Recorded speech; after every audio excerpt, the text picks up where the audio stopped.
Hey there folks, and welcome back for another video. I am Chris from myleather.com, and today we're going to do a shaving video with First Canadian Taper Fade.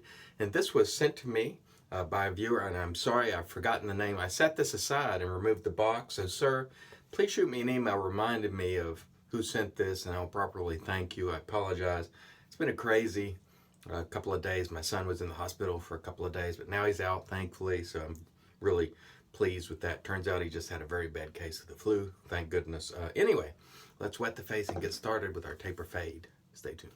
All right, so let's get going today with First Canadian Taper Fade. The scent on this is beautiful. It's a unique barbershop scent. It's not like your standard. It's got some sharpness to it, and it smells really nice. Scent strength is very good. I'd say it's about 6.5 to 7, and overall, I think it's really, really nice. No problems lathering it. That is for sure. Creates a lather quite easily. I've used First Canadian soap before. It's a good quality soap. And I believe the gentleman who makes it, if I'm not mistaken, is a doctor of some sort, and he makes this in his spare time, if I'm not mistaken. Sometimes some of these things sort of run together, so forgive me, folks. So much information coming. Sometimes I mix things up, and not deliberately, but I'm always, busy with the next thing, and sometimes I just can't keep it all in, especially with the shaved dome now. All the thoughts are just allowed to escape without that thinning hair. Just joking, of course. All right. Appalachian necktie there, folks.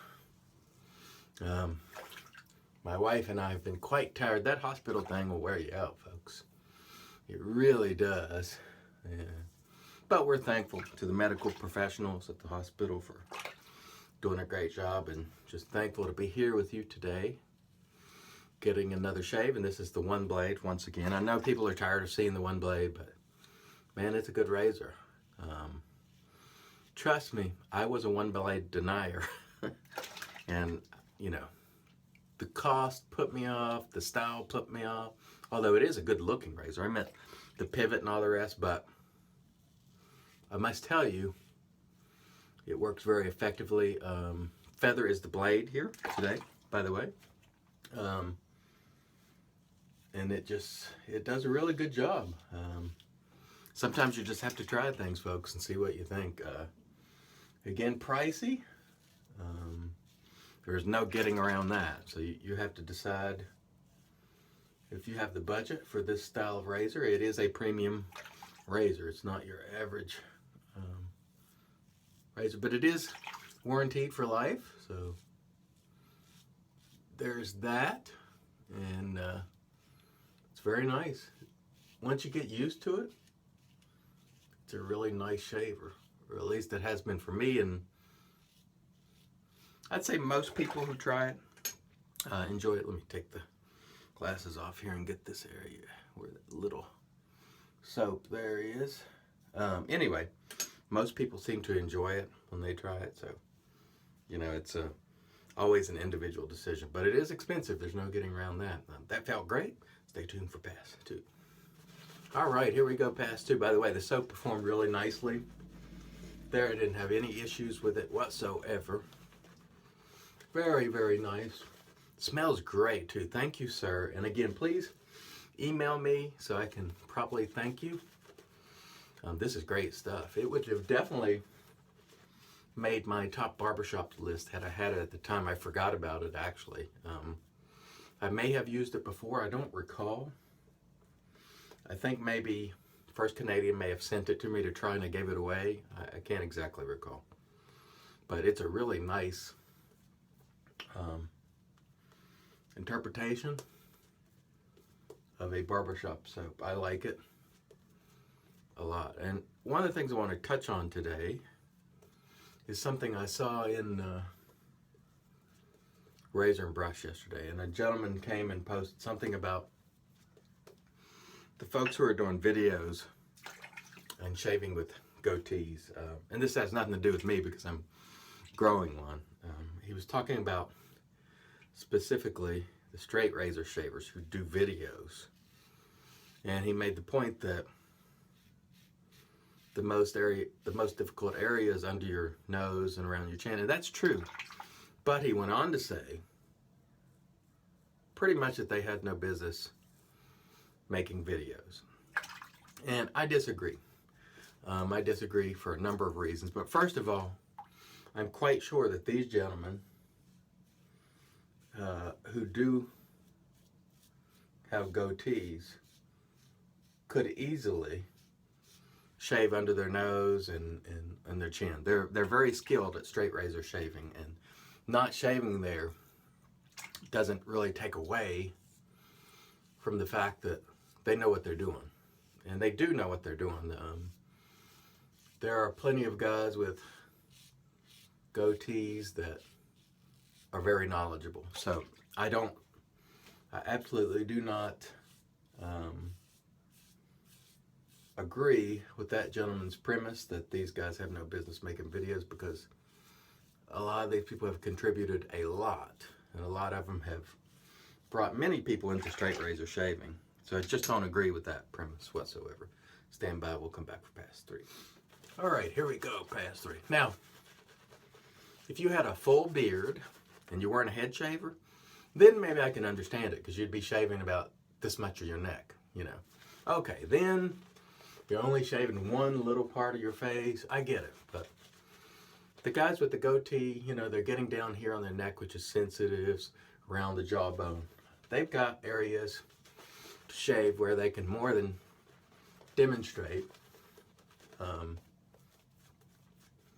you know, technique and all the rest. So I think it's a bunch of rubbish, personally. And I think maybe it was meant to rile people up. Now, again, if it was a guy with a full beard who doesn't happen to be a head shaver, I understand, because head shaving is more difficult. Even, you know, I tried the first time with the DE, and it went okay, but it's considerably more difficult than your face. I'll tell you folks who've never shaven your head that right now. The skin appears very, very thin and subject to getting cut easily. Contours, bumps. It is considerably more difficult than shaving your face, probably about twice as difficult. So, you know, if a guy has a full beard and he's not a head shaver, then maybe you can doubt his shaving prowess. Although, I'm not in the business of doubting the skills of other folks. But I can understand if he was making a video and go, and that was the end of the video, how you might go, that's a bunch of baloney. Okay, I get it. But, you know, I think yesterday maybe the guy was just trying to get people riled up. I disagree with his thoughts, because there are plenty of people who have goatees and whatnot who are really skilled shavers, like, you know, Anthony Esposito, and there are others. And guys like Uncle W, or Dub, he has a beard, but he shaves his head. So, you know, he's very skilled, and he knows what he's doing. So don't let these folks who come in and, you know, try to rabble-rouse get you riled up. A lot of times that's intent. I don't know if it was the intent of this gentleman to really, you know, get people riled up. But of course the thread was long, and then people were cracking on him. And on the other hand, I don't really see the need to, you know, crack on him. They were taking his pictures and, you know, trying to discredit him. And I understand that, but just let it go. You know, there's no point in arguing with somebody. And a lot of times it's just straight out trolling. And when you get involved with trolling back, it only, you know, usually it just causes it to escalate even more. And it doesn't achieve your purpose, which is to say, you know, this guy's full of baloney. Just say he's full of baloney and move on. There's no need to get personal. That's my thoughts on it anyway. Okay, that was an excellent shave. We'll come back and do the post on our face, and then, of course, we'll move on to our head in a separate video. Stay tuned. All right, and in comes the magic, made by Witches Thayers Witch Hazel. Great stuff, as you hear me say every single day. I enjoy it mightily, as you know. It's wonderful. Feels great. Tones the skin, works as an astringent. Very, very nice. Before we move on to our aftershave, let's review our gear today. We used the Envy Shave 8-ball. Of course, I call it TKO because I'm knocked out busted. This is a wonderful brush. That is actually my favorite brush. That Black Wolf fan type knot is just extraordinary. I love the way that brush performs. Taper Fade by First Canadian. Very good soap. If you like barbershop scents, this is a great one. It would have definitely been in my top barbershops list. I'm sure it will be the next time. Thank you to the gentleman who sent it. Please email me so I can properly thank you. Excellent stuff.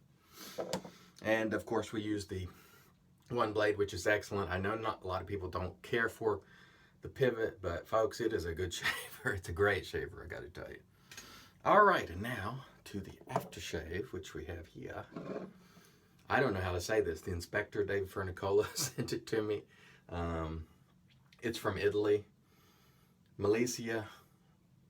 I don't know. I'm not even going to try. But this stuff smells great. I sniffed it yesterday. It's vetiver. It smells quite nice, and we will use it today. It's got a good restrictor on it. Thank you, inspector. It does smell like vetiver, but it is not like the fine vetiver. It's somewhere in between the fine fresh and what is now green vetiver. It's a nice scent. I tried it yesterday, just slapped some on to see how it went, and it smells great. I think this is for sale at Italian Barber. Really nice stuff. Feels great on my face anyway. All right, there we have it, folks. Thanks for sticking with me once again. Until next time, let's help make the entire world shave great once again.